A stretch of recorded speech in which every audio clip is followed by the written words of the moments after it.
দশম পরিচ্ছেদ। চৈতন্য বৃক্ষের মূল স্কন্ধ ও শাখা প্রশাখা। এই পরিচ্ছেদে শ্রী চৈতন্য বৃক্ষের শাখা সমূহের বর্ণনা করা হয়েছে। শ্রী চৈতন্য মহাপ্রভুর শ্রীপাদপদ্মের মধু পানকারী মৌমাছি সদৃশ ভক্তদের আমি পুনঃ পুনঃ প্রণতি নিবেদন করি। কুকুর সদৃশ অভক্তেরা যদি কোনো ক্রমে এই ধরনের ভক্তদের আশ্রয় গ্রহণ করে, তাহলে সেও সেই পাদপদ্মের গন্ধ আস্বাদন করতে পারে। শ্রীকৃষ্ণ চৈতন্য মহাপ্রভু ও নিত্যানন্দ প্রভুর জয় হোক, শ্রী অদ্বৈত চন্দ্রের জয় হোক এবং শ্রীবাস আদি শ্রী চৈতন্য মহাপ্রভুর ভক্তবৃন্দের জয় হোক। মালাকার রূপে ও বৃক্ষ রূপে শ্রী চৈতন্য মহাপ্রভু এক অচিন্ত তত্ত্ব। এখন সেই বৃক্ষের মুখ্য শাখাগুলির নাম ও বিবরণ শ্রবণ করুন। শ্রী চৈতন্য মহাপ্রভুর বহু পার্ষদ, কিন্তু তাদের মধ্যে কে বড় কে ছোট তা বিচার করা উচিত নয়। সমস্ত মহান ব্যক্তিরা তাদের গণনা করলেন, কিন্তু কেউ বিচার করতে পারলেন না কে বড় এবং কে ছোট। আমি দৃঢ় শ্রদ্ধা সহকারে তাদের উদ্দেশ্যে আমার প্রণতি নিবেদন করি। আমি তাদের কাছে প্রার্থনা করি তারা যেন আমার কোনো অপরাধ না নেন। শ্রী চৈতন্য রূপ কল্পবৃক্ষের কৃষ্ণ প্রেম রূপ ফলদাতা শাখারূপ সমস্ত ভক্তদের আমি বন্দনা করি। শ্রীবাস পণ্ডিত ও শ্রীরাম পণ্ডিত এই দুই ভাই হচ্ছেন চৈতন্য বৃক্ষের দুটি শাখা, যা সমস্ত জগতে বিদিত। শ্রীপতি ও শ্রীনিধি হচ্ছেন তার আর দুজন সহোদর। এই চার ভাইয়ের দাস দাসী গৃহ পরিবার সেই দুটি শাখার উপশাখা বলে গণনা করা হয়।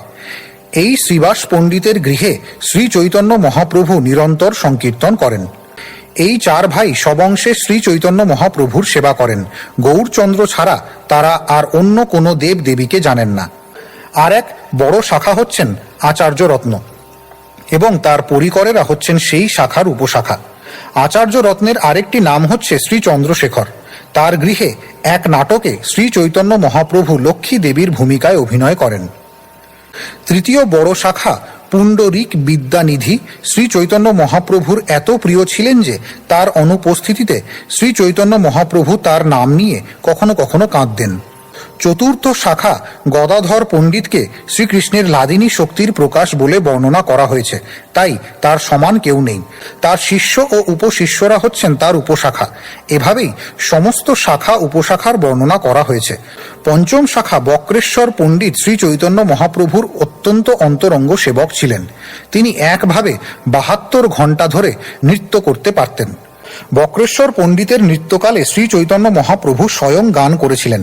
তখন বক্রেশ্বর পণ্ডিত তার শ্রী পাদপদ্মে পতিত হয়ে বলেছিলেন, হে চন্দ্রমুখ, দয়া করে আমাকে 10 সহস্র গন্ধর্ব দাও। তারা গান করুক আর আমি নাচি, তাহলেই আমি মহাসুখী হব। শ্রী চৈতন্য মহাপ্রভু তদুত্তরে বলেছিলেন, তুমি হচ্ছ আমার একটি পাখা। আমার যদি আর একটি পাখা থাকতো তাহলে আমি অবশ্যই আকাশে উঠতে পারতাম। চৈতন্য বৃক্ষের ষষ্ঠ শাখা জগদানন্দ পণ্ডিত ছিলেন শ্রী চৈতন্য মহাপ্রভুর প্রাণস্বরূপ। দ্বারকায় শ্রীকৃষ্ণের মহিষী সত্যভামার অবতার বলে তিনি বিখ্যাত ছিলেন। জগদানন্দ পণ্ডিত সত্যভামার অবতার রূপে সব সময় শ্রী চৈতন্য মহাপ্রভুর সুখ স্বাচ্ছন্দ্য দেখতেন, কিন্তু মহাপ্রভু যেহেতু সন্ন্যাসী ছিলেন তাই জগদানন্দ পণ্ডিতের দেওয়া ঐশ্বর্য তিনি গ্রহণ করতেন না। কখনো কখনো মনে হতো তারা যেন ছোটখাটো বিষয় নিয়ে ঝগড়া করছেন, কিন্তু তাদের সেই প্রীতির কথা আমি পরে বর্ণনা করব। শ্রী চৈতন্য মহাপ্রভুর আদি অনুচর রাঘব পণ্ডিত হচ্ছেন সপ্তম শাখা। তার থেকে প্রকাশিত একটি মুখ্য উপশাখা হচ্ছেন মগধধ্বজ কর। রাঘব পণ্ডিতের ভগিনী দময়ন্তী ছিলেন মহাপ্রভুর প্রিয় দাসী। তিনি 12 মাস বিভিন্ন ভোগ সামগ্রী সংগ্রহ করে শ্রী চৈতন্য মহাপ্রভুর জন্য রান্না করতেন। শ্রী চৈতন্য মহাপ্রভু যখন পুরীতে ছিলেন তখন দময়ন্তী তার জন্য যা রান্না করতেন তা একটি ঝুলিতে করে সকলের অগোচরে রাঘব পণ্ডিত শ্রী চৈতন্য মহাপ্রভুর কাছে নিয়ে যেতেন। সারা বছর ধরে শ্রী চৈতন্য মহাপ্রভু সেই সমস্ত খাদ্যদ্রব্য আহার করতেন। সেই ঝুলি আজও রাঘবের ঝালি নামে প্রসিদ্ধ। রাঘব পণ্ডিতের সমস্ত সামগ্রীর কথা আমি পরে বর্ণনা করব। সেই বর্ণনা শুনে ভক্তরা সাধারণত কাঁদেন এবং তাদের চোখ দিয়ে অশ্রু ঝরে পড়ে। শ্রী চৈতন্য মহাপ্রভুর অত্যন্ত প্রিয় গঙ্গাদাস পণ্ডিত ছিলেন চৈতন্য বৃক্ষের অষ্টম শাখা, যাকে স্মরণ করলে সমস্ত বন্ধন থেকে মুক্ত হওয়া যায়। নবম শাখা শ্রী আচার্য পুরন্দর ছিলেন শ্রী চৈতন্য মহাপ্রভুর নিত্য পার্ষদ। শ্রী চৈতন্য মহাপ্রভু তাকে তার পিতা বলে সম্বোধন করতেন। চৈতন্য বৃক্ষের দশম শাখা দামোদর পণ্ডিতের শ্রী চৈতন্য মহাপ্রভুর প্রতি প্রেম এত প্রবল ছিল যে তিনি এক সময় কঠোর বাক্যে শ্রী চৈতন্য মহাপ্রভুকে শাসন করেছিলেন। তিনি কিভাবে শ্রী চৈতন্য মহাপ্রভুকে শাসন করতেন সেই কথা পরে আমি বিস্তারিতভাবে বর্ণনা করব। তার সেই বাক্যদণ্ডে অত্যন্ত তুষ্ট হয়ে শ্রী চৈতন্য মহাপ্রভু দামোদর পণ্ডিতকে নবদ্বীপে পাঠিয়েছিলেন। চৈতন্য বৃক্ষের একাদশ শাখা হচ্ছেন দামোদর পণ্ডিতের ছোট ভাই শঙ্কর পণ্ডিত। তিনি শ্রী চৈতন্য মহাপ্রভুর পাদুকা নামে বিখ্যাত ছিলেন। চৈতন্য বৃক্ষের দ্বাদশ শাখা সদাশিব পণ্ডিত সর্বদাই শ্রী চৈতন্য মহাপ্রভুর শ্রীপাদপদ্মের সেবা করার জন্য উৎকণ্ঠিত থাকতেন। তার পরম সৌভাগ্যের ফলে নিত্যানন্দ প্রভু নবদ্বীপে তার গৃহে বাস করেছিলেন। ত্রয়োদশ শাখা হচ্ছেন প্রদ্যুম্ন ব্রহ্মচারী। তিনি নৃসিংহদেবের উপাসক ছিলেন, তাই শ্রী চৈতন্য মহাপ্রভু তার নাম দিয়েছিলেন নৃসিংহানন্দ ব্রহ্মচারী। চতুর্দশ শাখা নারায়ণ পণ্ডিত ছিলেন অত্যন্ত উদার ভক্ত। শ্রী চৈতন্য মহাপ্রভুর পাদপদ্ম ব্যতীত আর কোনো আশ্রয়ের কথা তিনি জানতেন না। পঞ্চদশ শাখা হচ্ছেন শ্রীমান পণ্ডিত, যিনি ছিলেন শ্রী চৈতন্য মহাপ্রভুর নিত্য পার্ষদ। মহাপ্রভু যখন নৃত্য করতেন তখন তিনি মশাল ধরতেন। ষোড়শ শাখা শুক্লাম্বর ব্রহ্মচারী অত্যন্ত ভাগ্যবান, কেননা শ্রী চৈতন্য মহাপ্রভু তার কাছ থেকে খাবার ভিক্ষা করতেন। কখনো কখনো তিনি তার কাছ থেকে জোর করে খাবার ছিনিয়ে নিয়ে খেতেন। চৈতন্য বৃক্ষের সপ্তদশ শাখা নন্দন আচার্য ছিলেন নবদ্বীপবাসী এবং শ্রী চৈতন্য মহাপ্রভুর কীর্তনের সঙ্গী। কোনো এক সময় প্রভুদ্বয় শ্রী চৈতন্য মহাপ্রভু ও শ্রী নিত্যানন্দ প্রভু নন্দন আচার্যের বাড়িতে লুকিয়েছিলেন। শ্রী চৈতন্য মহাপ্রভুর সহপাঠী মুকুন্দ দত্ত ছিলেন চৈতন্য বৃক্ষের আর একটি শাখা। তার কীর্তনে শ্রী চৈতন্য মহাপ্রভু নাচতেন। বাসুদেব দত্ত হচ্ছেন চৈতন্য বৃক্ষের ঊনবিংশতিতম শাখা। তিনি ছিলেন এক মহান ব্যক্তি এবং শ্রী চৈতন্য মহাপ্রভুর অতি অন্তরঙ্গ ভক্ত। সহস্র বদনে তার গুণের কথা বলে শেষ করা যায় না। শ্রীল বাসুদেব দত্ত ঠাকুর এই পৃথিবীর সমস্ত জীবের পাপ কর্ম গ্রহণ করে সেই পাপের ফল ভোগ করতে চেয়েছিলেন, যাতে তারা পাপ মুক্ত হয়ে শ্রী চৈতন্য মহাপ্রভুর কৃপা লাভ করতে পারে। চৈতন্য বৃক্ষের বিংশতিতম শাখা হচ্ছেন হরিদাস ঠাকুর। তার চরিত্র ছিল অত্যন্ত অদ্ভুত। তিনি প্রতিদিন অপতিতভাবে 3 লক্ষ কৃষ্ণ নাম গ্রহণ করতেন। হরিদাস ঠাকুরের গুণ অন্তহীন। এখানে তার সেই অন্তহীন গুণের একটি অংশ মাত্র আমি বর্ণনা করেছি। তিনি এমনই শুদ্ধ ভক্ত ছিলেন যে অদ্বৈত আচার্য প্রভু তার পিতার শ্রাদ্ধে প্রথম ভোজনের থালা তাকে নিবেদন করেছিলেন। তার গুণের তরঙ্গ প্রহ্লাদ মহারাজের মতো। যবনেরা যখন তার উপর অত্যাচার করেছিল তখন তিনি ভ্রুক্ষেপ করেননি। হরিদাস ঠাকুরের দেহত্যাগের পর শ্রী চৈতন্য মহাপ্রভু তার দেহ কোলে নিয়ে গভীর অনুরাগ সহকারে নৃত্য করেছিলেন। শ্রীল বৃন্দাবন দাস ঠাকুর তার চৈতন্য ভাগবত গ্রন্থে অত্যন্ত সাবলীলভাবে হরিদাস ঠাকুরের লীলা বর্ণনা করেছেন। যা বর্ণনা করা হয়নি তা আমি এই গ্রন্থের পরবর্তী অংশে বর্ণনা করব। হরিদাস ঠাকুরের আরেকটি উপশাখা হচ্ছেন কুলিন গ্রামের অধিবাসীরা।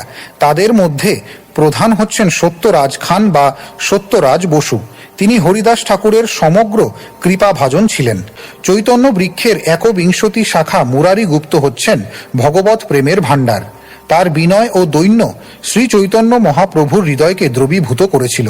শ্রীল মুরারি গুপ্ত কখনো কোনো বন্ধুর কাছ থেকে দান গ্রহণ করেননি এবং কারো কাছ থেকে অর্থ গ্রহণ করেননি। তার বৃত্তি অনুসারে চিকিৎসা করে তিনি আত্মীয় স্বজনদের ভরণ পোষণ করতেন। সদয় হয়ে মুরারিগুপ্ত যারই চিকিৎসা করতেন তার কৃপার প্রভাবে তাদের দেহরোগ ও ভবরোগ উভয়েরই নিরাময় হতো।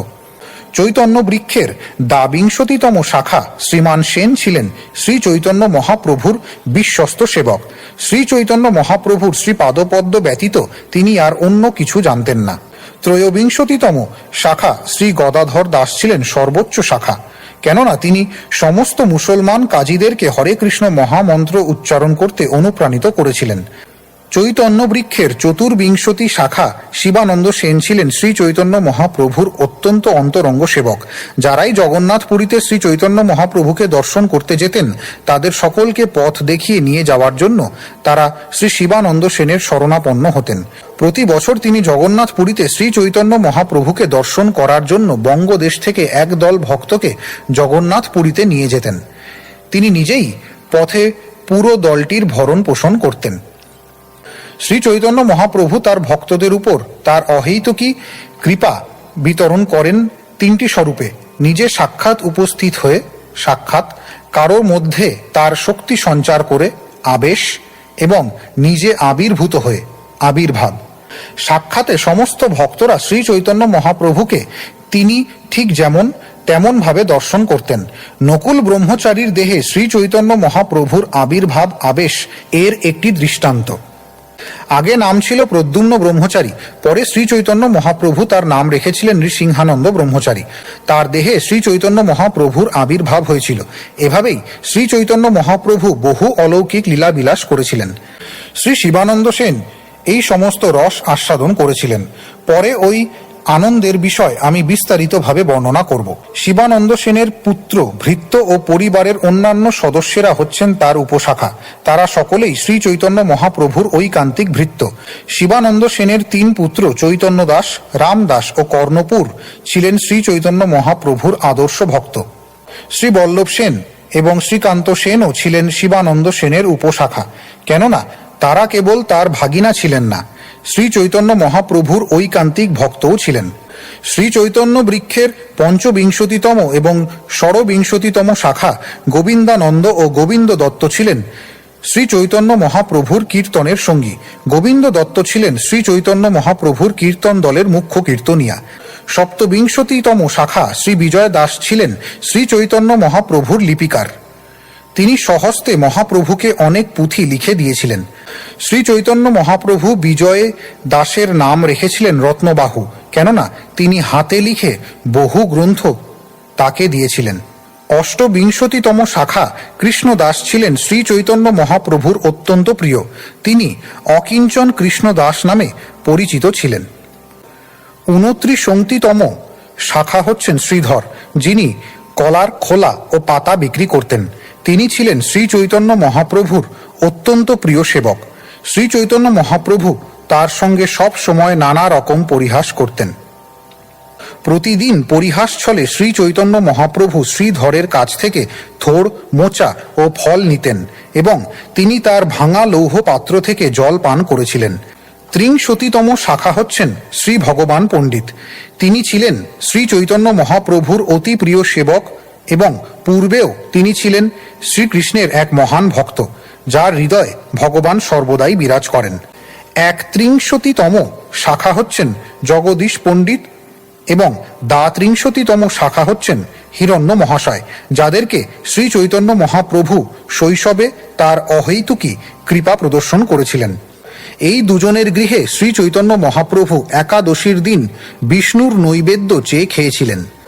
৩৩তম এবং ৩৪তম শাখা হচ্ছেন পুরুষোত্তম ও সঞ্জয় নামক শ্রী চৈতন্য মহাপ্রভুর 2 জন ছাত্র, যারা শ্রী চৈতন্য মহাপ্রভুর কাছে ব্যাকরণ অধ্যয়ন করেছিলেন। তারা দুজনেই ছিলেন অত্যন্ত মহান। চৈতন্য বৃক্ষের ৩৫তম শাখা বনমালী পণ্ডিত এই জগতে অত্যন্ত বিখ্যাত। তিনি শ্রীমন মহাপ্রভুর হাতে সুবর্ণের হল ও গদা দর্শন করেছিলেন। ৩৭তম শাখা বুদ্ধিমন্ত খান ছিলেন শ্রী চৈতন্য মহাপ্রভুর অত্যন্ত প্রিয়। তিনি সর্বদাই শ্রী চৈতন্য মহাপ্রভুর আদেশ পালন করতে প্রস্তুত ছিলেন, তাই তাকে শ্রী চৈতন্য মহাপ্রভুর প্রধান সেবক বলে গণনা করা হয়। ৩৭তম শাখা গরুড় পণ্ডিত নিরন্তর ভগবানের নাম গ্রহণ করতেন। নামের বলে সাপের বিষ পর্যন্ত তার উপর ক্রিয়া করতে পারেনি। ৩৮তম শাখা গোপীনাথ সিংহ ছিলেন শ্রী চৈতন্য মহাপ্রভুর অতি বিশ্বস্ত সেবক। অক্রূর বলে সম্বোধন করে শ্রী চৈতন্য মহাপ্রভু তাকে পরিহাস করেছিলেন। দেবানন্দ পণ্ডিত ছিলেন পেশাদারী ভাগবত পাঠক, কিন্তু বক্রেশ্বর পণ্ডিতের কৃপায় এবং শ্রী চৈতন্য মহাপ্রভুর কৃপায় তিনি ভাগবতের ভক্তি অর্থ হৃদয়ঙ্গম করতে পেরেছিলেন। শ্রীখণ্ডবাসী মুকুন্দ ও তার পুত্র রঘুনন্দন ছিলেন ৩৯ শাখা। নরহরি ছিলেন ৪৪তম শাখা। চিরঞ্জীব ছিলেন ৪১তম শাখা এবং সুলোচন ছিলেন ৪৪তম শাখা। তারা সকলেই ছিলেন শ্রী চৈতন্য মহাপ্রভুরূপ কৃপা বৃক্ষের বড় বড় একটি শাখা। তারা ভগবত প্রেমের ফুল ফল সর্বত্র বিতরণ করেছিলেন। সত্যরাজ, রামানন্দ, যদুনাথ, পুরুষোত্তম, শঙ্কর ও বিদ্যানন্দ এই সমস্ত কুলীন গ্রামবাসী ছিলেন ২০তম শাখার অন্তর্ভুক্ত। বাণীনাথ বসু আদি সমস্ত কুলীন গ্রামবাসী ছিলেন শ্রী চৈতন্য মহাপ্রভুর ভৃত্য এবং শ্রী চৈতন্য মহাপ্রভু ছিলেন তাদের প্রাণধন। শ্রী চৈতন্য মহাপ্রভু বলেছিলেন, অন্যদের কথা দূরে থাক, কুলীন গ্রামের কুকুর পর্যন্ত আমার অত্যন্ত প্রিয়। কুলীন গ্রামের সৌভাগ্য কেউ বর্ণনা করতে পারে না। তা এমনই মহিমান্বিত যে শুকর চড়ায় যে ডোম, সে পর্যন্ত হরে কৃষ্ণ মহামন্ত্র কীর্তন করে। পশ্চিম দিকে রয়েছে চৈতন্য বৃক্ষের ত্রিচত্বারিংশতিতম, চতুশ্চত্বারিংশতিতম এবং পঞ্চচত্বারিংশতিতম শাখা। শ্রী সনাতন, শ্রীরূপ ও অনুপম তারা ছিলেন সর্বোত্তম। এই সমস্ত শাখার মধ্যে রূপ ও সনাতন হচ্ছেন প্রধান। অনুপম, জীব গোস্বামী ও রাজেন্দ্র আদি অন্যান্য অনেকে হচ্ছেন তাদের উপশাখা। পরম মালির ইচ্ছার প্রভাবে শ্রীল রূপ গোস্বামী ও শ্রীল সনাতন গোস্বামীর শাখা প্রবলভাবে বর্ধিত হল এবং বাড়তে বাড়তে তা সমস্ত পশ্চিম দেশ আচ্ছাদিত করল। সিন্ধু নদীর তীর পর্যন্ত এবং হিমালয় পর্বতের উপত্যকা পর্যন্ত বিস্তৃত হয়ে তা বৃন্দাবন, মথুরা, হরিদ্বার আদি সমস্ত তীর্থসহ সারা ভারত জুড়ে বিস্তার লাভ করল। এই দুটি শাখার ভগবত প্রেমরূপ ফল প্রচুরভাবে বিতরিত হল এবং এই ফল আস্বাদন করে সমস্ত মানুষ উন্মত্ত হয়ে গেল। পশ্চিম ভারতের অধিবাসীরা সাধারণত বুদ্ধিমান নয় এবং আচারশীল নয়, কিন্তু শ্রীলরূপ গোস্বামী ও শ্রীল সনাতন গোস্বামীর প্রভাবে তারা ভগবত ভক্তি ও সদাচার সম্বন্ধে শিক্ষা লাভ করল। শাস্ত্র প্রমাণের ভিত্তিতে শ্রীলরূপ গোস্বামী ও শ্রীল সনাতন গোস্বামী বৃন্দাবনের সমস্ত লুপ্ত তীর্থ উদ্ধার করেছিলেন এবং শ্রীমূর্তি সেবার প্রচার করেছিলেন। চৈতন্য বৃক্ষের ষষ্ঠচত্বারিংশতিতম শাখা শ্রীল রঘুনাথ দাস গোস্বামী ছিলেন শ্রী চৈতন্য মহাপ্রভুর অত্যন্ত প্রিয় ভৃত্য। তার সমস্ত জাগতিক সম্পদ ত্যাগ করে তিনি সর্বতোভাবে শ্রী চৈতন্য মহাপ্রভুর শ্রীপাদ পদ্মে শরণাগত হয়েছিলেন। রঘুনাথ দাস গোস্বামী যখন জগন্নাথপুরীতে শ্রী চৈতন্য মহাপ্রভুর কাছে যান, তখন মহাপ্রভু তাকে স্বরূপ দামোদরের হাতে সমর্পণ করেন। এভাবেই রঘুনাথ দাস গোস্বামী স্বরূপ দামোদরের সঙ্গে শ্রী চৈতন্য মহাপ্রভুর গুপ্ত সেবা করার সুযোগ পেয়েছিলেন।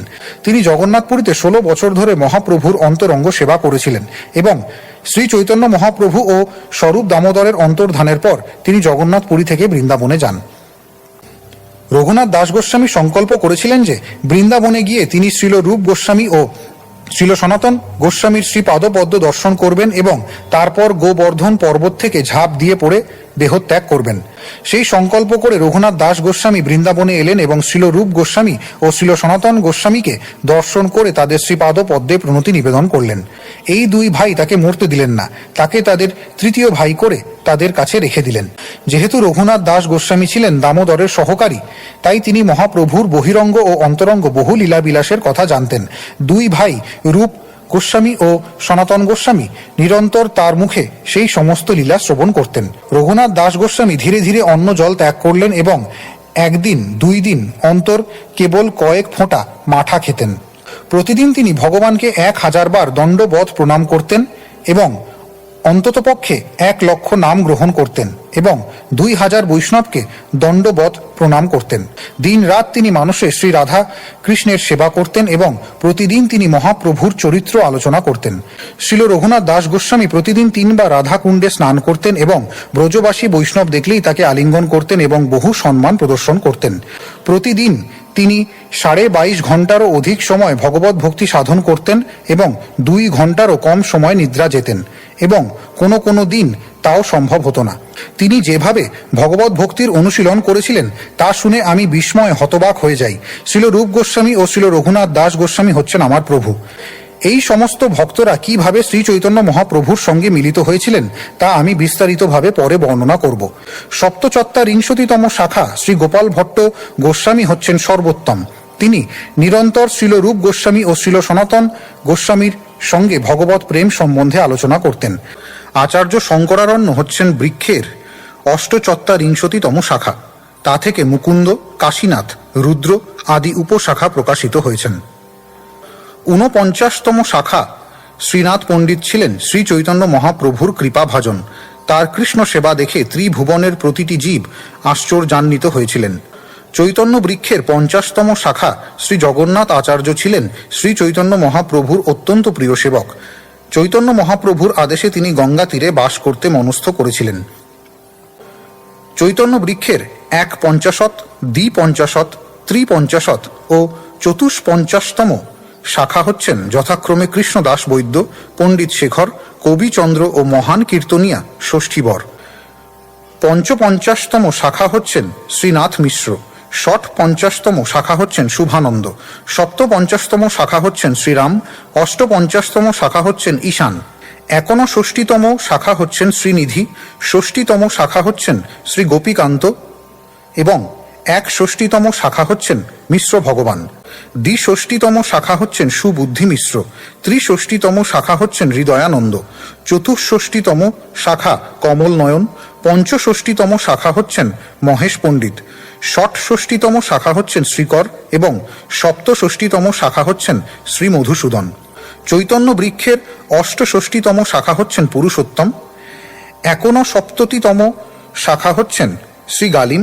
সপ্ততিতম শাখা হচ্ছেন জগন্নাথ দাস। ১৭০তম শাখা হচ্ছেন শ্রী চন্দ্রশেখর বৈদ্য এবং দ্বিসপ্ততিতম শাখা হচ্ছেন দ্বিজ হরিদাস। ত্রিসপ্ততিতম শাখা হচ্ছেন রামদাস। চতুঃসপ্ততিতম শাখা হচ্ছেন কবিচন্দ্র। পঞ্চসপ্ততিতম শাখা হচ্ছেন শ্রী গোপাল দাস। ষটসপ্ততিতম শাখা হচ্ছেন ভাগবতাচার্য এবং সপ্তসপ্ততিতম শাখা হচ্ছেন ঠাকুর সারঙ্গ দাস। মূল বৃক্ষের অষ্টসপ্ততিতম শাখা হচ্ছেন জগন্নাথ তীর্থ। ৭৯তম শাখা হচ্ছেন বিপ্র শ্রী জানকীনাথ। ৮০তম শাখা হচ্ছেন গোপাল আচার্য এবং ৮১তম শাখা হচ্ছেন বিপ্র বাণীনাথ। তিন ভাই গোবিন্দ, মাধব ও বাসুদেব হচ্ছেন যথাক্রমে ৮২তম, ৮৩তম ও ৮৪তম শাখা। তাদের কীর্তনে শ্রী চৈতন্য মহাপ্রভু ও শ্রী নিত্যানন্দ প্রভু নাচতেন। রামদাস অভিরাম সখ্য প্রেম রসে মগ্ন ছিলেন। তিনি ১৬টি গাঁটযুক্ত একটি বাঁশ দিয়ে একটি বাঁশি তৈরি করে তা বাজিয়েছিলেন। শ্রী চৈতন্য মহাপ্রভুর আজ্ঞায় যখন শ্রী নিত্যানন্দ প্রভু প্রচার করার জন্য বঙ্গদেশে ফিরে এলেন, তখন ৩জন ভক্ত ও শ্রী চৈতন্য মহাপ্রভুর নির্দেশে তার সঙ্গে এসেছিলেন। সেই ৩জন হচ্ছেন রামদাস, মাধব ও বাসুদেব ঘোষ। গোবিন্দ ঘোষ শ্রী চৈতন্য মহাপ্রভুর সঙ্গে জগন্নাথ পুরীতে ছিলেন এবং তার ফলে পরম আনন্দ উপভোগ করেছিলেন। ভাগবতাচার্য, চিরঞ্জীব, রঘুনন্দন, মাধবাচার্য, কমলাকান্ত ও শ্রী যদুনন্দন এরা সকলেই হচ্ছেন চৈতন্য বৃক্ষের শাখা। চৈতন্য বৃক্ষের ৯১তম ও ৯০তম শাখা জগাই ও মাধাই ছিলেন শ্রী চৈতন্য মহাপ্রভুর মহাকৃপা পাত্র। শ্রী চৈতন্য মহাপ্রভুর পতিত পাবন নামের সাক্ষী হচ্ছেন এই দুই ভাই। আমি সংক্ষেপে শ্রী চৈতন্য মহাপ্রভুর গৌড়ীয় ভক্তদের কথা বর্ণনা করলাম। বস্তুতপক্ষে শ্রী চৈতন্য মহাপ্রভুর ভক্ত অনন্ত, অতএব গণনা করে শেষ করা যায় না। আমি বিশেষভাবে এই সমস্ত ভক্তদের কথা বর্ণনা করলাম কেননা তারা বাংলাদেশ ও উড়িষ্যায় শ্রী চৈতন্য মহাপ্রভুর সঙ্গে ছিলেন এবং নানাভাবে তার সেবা করেছিলেন। জগন্নাথ পুরীতে শ্রী চৈতন্য মহাপ্রভুর যে যে ভক্তগণ ছিলেন তাদের কথা আমি এখন সংক্ষেপে বর্ণনা করব। জগন্নাথ পুরীতে শ্রী চৈতন্য মহাপ্রভুর সঙ্গে যে সমস্ত ভক্ত ছিলেন তাদের মধ্যে দুজন পরমানন্দ পুরী ও স্বরূপ দামোদর ছিলেন শ্রী চৈতন্য মহাপ্রভুর প্রাণস্বরূপ। অন্য ভক্তেরা হচ্ছেন গদাধর, জগদানন্দ, শঙ্কর, বক্রেশ্বর, দামোদর পণ্ডিত, হরিদাস ঠাকুর, রঘুনাথ বৈদ্য ও রঘুনাথ দাস। এই সমস্ত ভক্তরা প্রথম থেকেই শ্রী চৈতন্য মহাপ্রভুর সঙ্গে ছিলেন এবং যখন জগন্নাথ পুরীতে তিনি অবস্থান করতে লাগলেন তখন তারা তার সঙ্গে সেখানেই থেকে গেলেন এবং অত্যন্ত বিশ্বস্তভাবে তার সেবা করতেন। গৌড় দেশবাসী সমস্ত ভক্তরা প্রতি বছর জগন্নাথ পুরীতে এসে শ্রী চৈতন্য মহাপ্রভুকে দর্শন করতেন। জগন্নাথ পুরীতে যে সমস্ত ভক্তের সঙ্গে শ্রী চৈতন্য মহাপ্রভুর প্রথমে মিলন হয় এখন আমি তাদের বর্ণনা করব। চৈতন্য বৃক্ষের একটি বড় শাখা হচ্ছেন সার্বভৌম ভট্টাচার্য। তার ভগ্নিপতি হচ্ছেন শ্রী গোপীনাথ ভট্টাচার্য। জগন্নাথ পুরীর ভক্তের তালিকায় পরমানন্দ পুরী, স্বরূপ দামোদর, সার্বভৌম ভট্টাচার্য ও গোপীনাথ আচার্য। কাশী মিশ্র হচ্ছেন পঞ্চম, প্রদ্যুম্ন মিশ্র হচ্ছেন ষষ্ঠ এবং ভবানন্দ রায় হচ্ছেন সপ্তম। তাদের সঙ্গে মিলিত হয়ে শ্রী চৈতন্য মহাপ্রভু গভীরভাবে আনন্দিত হয়েছিলেন। ভবানন্দ রায়কে আলিঙ্গন করে শ্রী চৈতন্য মহাপ্রভু তাকে বললেন, তুমি হচ্ছ পাণ্ডু এবং তোমার পঞ্চপুত্র হচ্ছে পঞ্চপাণ্ডব। ভবানন্দ রায়ের ৫ পুত্র হচ্ছেন রামানন্দ রায়, পট্টনায়ক গোপীনাথ, কলানিধি, সুধানিধি ও নায়ক গোপীনাথ। শ্রী চৈতন্য মহাপ্রভু ভবানন্দ রায়কে বললেন, তোমার পঞ্চপুত্র আমার অত্যন্ত প্রিয় ভক্ত। রামানন্দ রায় আর আমি এক, আমাদের দেহ মাত্র ভিন্ন।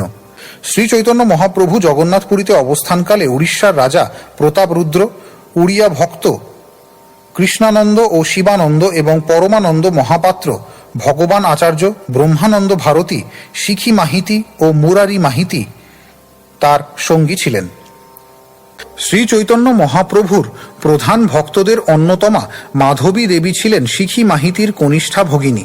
তিনি ছিলেন শ্রীমতী রাধারানীর দাসীদের মধ্যে অন্যতমা। কাশীশ্বর ব্রহ্মচারী ছিলেন ঈশ্বরপুরীর শিষ্য এবং গোবিন্দ ছিলেন তার আর একজন প্রিয় শিষ্য। নীলাচলে প্রধান ভক্তদের তালিকায় কাশীশ্বর গোস্বামী ছিলেন অষ্টাদশতম এবং গোবিন্দ ছিলেন ঊনবিংশতিতম। শ্রীপাদ ঈশ্বরপুরী এই জগৎ থেকে বিদায় গ্রহণ করার সময় তাদেরকে নীলাচলে শ্রী চৈতন্য মহাপ্রভুর কাছে যেতে আদেশ দিয়েছিলেন। সেই আদেশ পেয়ে তারা শ্রী চৈতন্য মহাপ্রভুর কাছে এসেছিলেন। কাশীশ্বর ও গোবিন্দ দুজনেই ছিলেন শ্রী চৈতন্য মহাপ্রভুর গুরু ভ্রাতা এবং তারা আসা মাত্রই শ্রী চৈতন্য মহাপ্রভু তাদের যথাযোগ্য সম্মান প্রদর্শন করেছিলেন। কিন্তু যেহেতু ঈশ্বরপুরী তাদের আদেশ দিয়েছিলেন শ্রী চৈতন্য মহাপ্রভুর সেবা করার জন্য, তাই মহাপ্রভু তাদের সেবা গ্রহণ করেছিলেন। শ্রী চৈতন্য মহাপ্রভু গোবিন্দকে তার অঙ্গ সেবা করতে দিলেন আর কাশীশ্বরকে জগন্নাথ মন্দিরে যাওয়ার সময় তার সম্মুখের ভিড় ঠেলে তার যাওয়ার পথ করে দেওয়ার ভার দিলেন। শ্রী চৈতন্য মহাপ্রভু যখন জগন্নাথ মন্দিরে যেতেন তখন যাতে কেউ তাকে স্পর্শ করতে না পারে সেই জন্য অত্যন্ত বলবান কাশীশ্বর হাত দিয়ে ভিড় ঠেলে শ্রী চৈতন্য মহাপ্রভুর যাওয়ার পথ করে দিতেন। রামাই ও নন্দাই জগন্নাথপুরীর প্রথম ভক্তদের মধ্যে ২০তম ও ১বিংশতিতম ভক্ত। তারা নিরন্তর গোবিন্দকে সাহায্য করার মাধ্যমে শ্রী চৈতন্য মহাপ্রভুর সেবা করতেন। রামাই প্রতিদিন ২২ ঘড়া জল ভরে আনতেন আর নন্দাই গোবিন্দের আজ্ঞা অনুসারে সেবা করতেন। ২২তম ভক্ত হচ্ছেন কৃষ্ণদাস নামক এক শুদ্ধ কুলীন ব্রাহ্মণ। শ্রী চৈতন্য মহাপ্রভু যখন দক্ষিণ ভারতে ভ্রমণ করছিলেন তখন তিনি কৃষ্ণদাসকে তার সঙ্গে নিয়েছিলেন। এক আদর্শ ভক্ত বলভদ্র ভট্টাচার্য ছিলেন ৩৩তম পার্ষদ, যিনি শ্রী চৈতন্য মহাপ্রভুর মথুরা গমনকালে ব্রহ্মচারী রূপে তার সেবা করেছিলেন। বড় হরিদাস ও ছোট হরিদাস ছিলেন নীলাচলের ভক্তদের মধ্যে ৪৪তম এবং ৫৫তম ভক্ত। তারা দুজনেই ছিলেন সুদক্ষ কীর্তনিয়া এবং সব সময় শ্রী চৈতন্য মহাপ্রভুর পাশে পাশে থাকতেন। জগন্নাথপুরীতে যে সমস্ত ভক্ত শ্রী চৈতন্য মহাপ্রভুর সঙ্গে ছিলেন তার মধ্যে রামভদ্র আচার্য ছিলেন ষড়বিংশতিতম ভক্ত, সিংহেশ্বর ছিলেন সপ্তবিংশতিতম ভক্ত, তপন আচার্য ছিলেন অষ্টবিংশতিতম ভক্ত, রঘুনাথ ছিলেন ৩১তম ভক্ত এবং নীলাম্বর ছিলেন ৩০তম ভক্ত।